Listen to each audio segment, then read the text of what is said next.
Alright, just doing a reality check response video to the rhetoric of the modern mystic this week, which was all, Republican, Tory focused.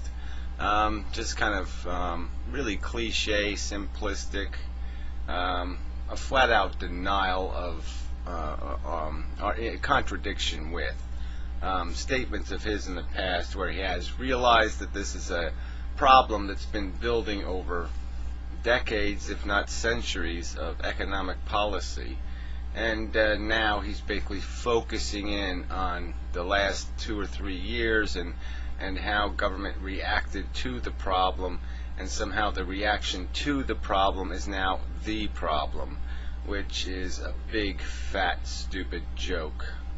So his last video, he did this whole this crap on the whole Labour Party in Britain and this I would agree, stupid policy of printing money, to prop up a fake economy. And yeah, it's stupid, but the alternative we know we get from the Tory government is, yes, let's cut expenditures by government, like that'll somehow fix the problem.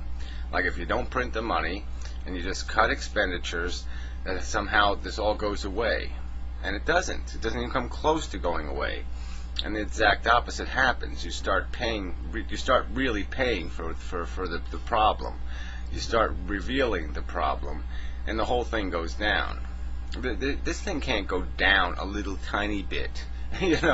There's either you're going to acknowledge the problem, and government takes full responsibility and says, look, we've got a big giant problem. We've got a $20 trillion unresolvable problem, and so yeah, we're going to have to somehow figure out how to liquidate $20 trillion worth of debt, future IOUs on future productivity that can't exist in the realistic economy.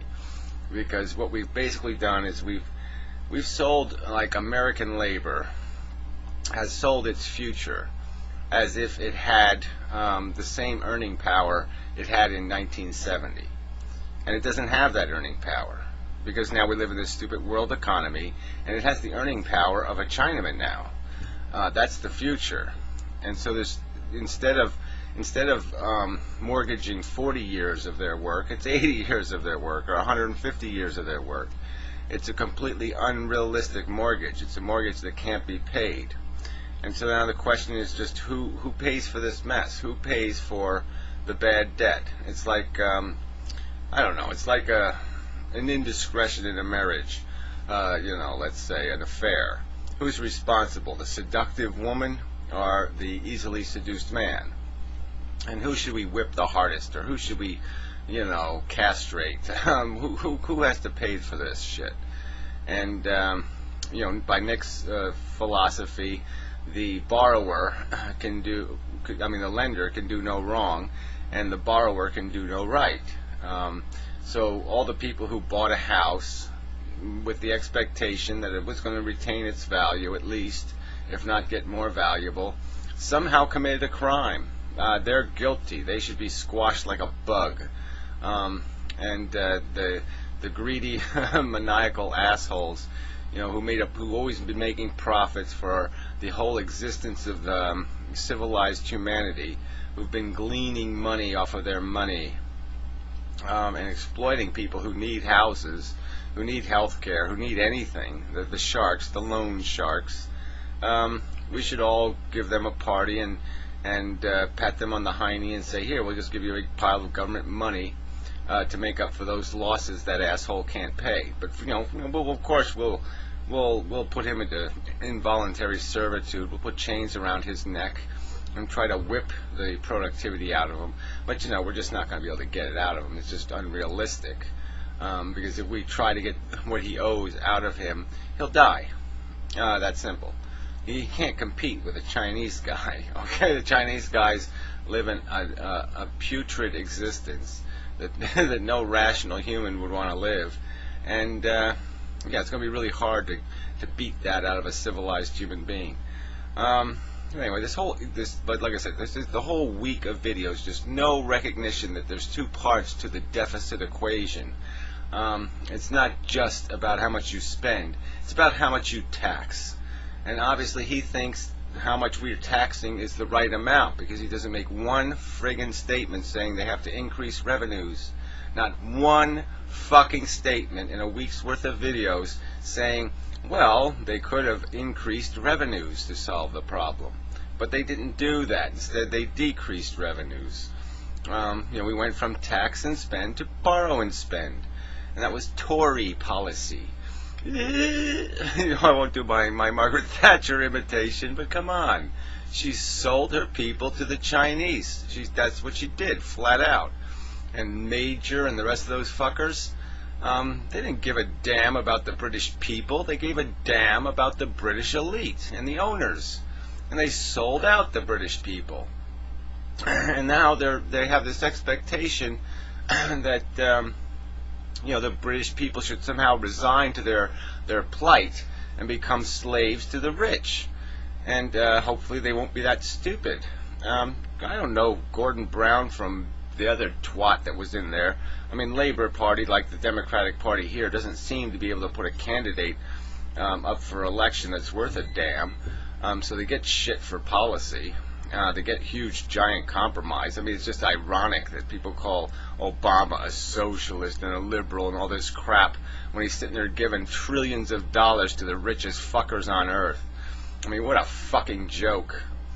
So let's also understand where this policy goes. I mean, Nick's going to make some silly argument that somehow the government's giving more money to the infrastructure of the company. He's paying for more health care, and he's paying for more this, and he's paying for more that. No, the liability is completely in the cost of propping up the stock market. All right, because they can't afford to allow the stock market to drop, because there's too many people whose finances are completely interwoven into the value of that market.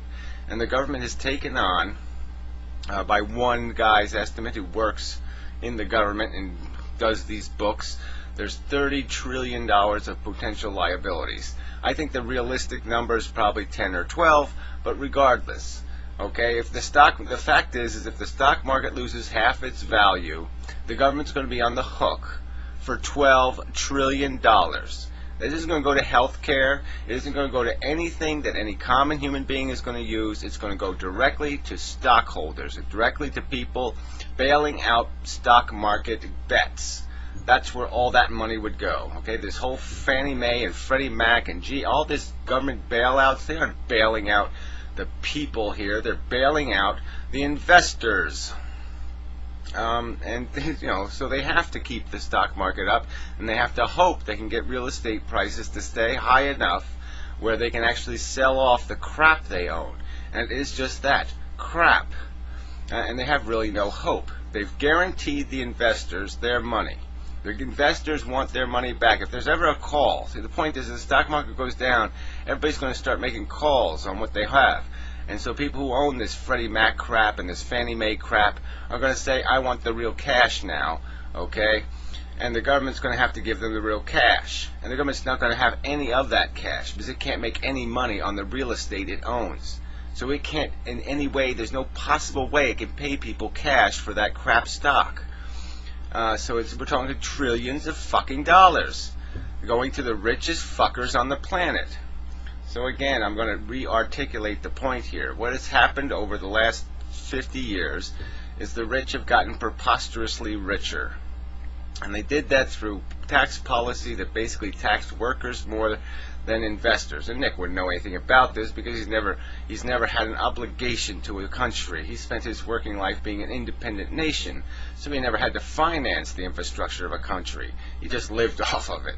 A typical capitalist pig. And he has no remorse over that, of course.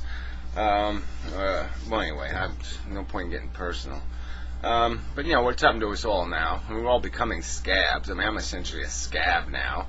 I'm ending up undercutting other people's labor because I'm willing to do more work for less money to survive. And that's the economy we're heading for. We're going to start cutting each other's fucking throats. That's going to be the only alternative. We're not going to have any fucking choice but to do that to each other. And that's the economy these motherfuckers have imposed upon us. And yeah, we're not going to get rational enough to overthrow the tyrants, the pigs, the kings, the nobles. And it's just unfortunate that things are going to get really horrible, because we're going to do all this. We're going to sacrifice human civilization. We're going to sacrifice the comfort of the vast majority of the human race to satisfy the claims on ownership of a tiny percentage of the human race, 3%, 5% at the outside most. But we're talking about a tiny percent of the human race who are going to break this entire economy because we're going to be forced to honor their stupid IOUs, their stupid deeds to our lives, their deeds to our future. It's just disgusting. But anyway, the whole point is Nick's full of crap and blaming labor for the problem. That's essentially what he's done in his last few videos, which are a pile of shit.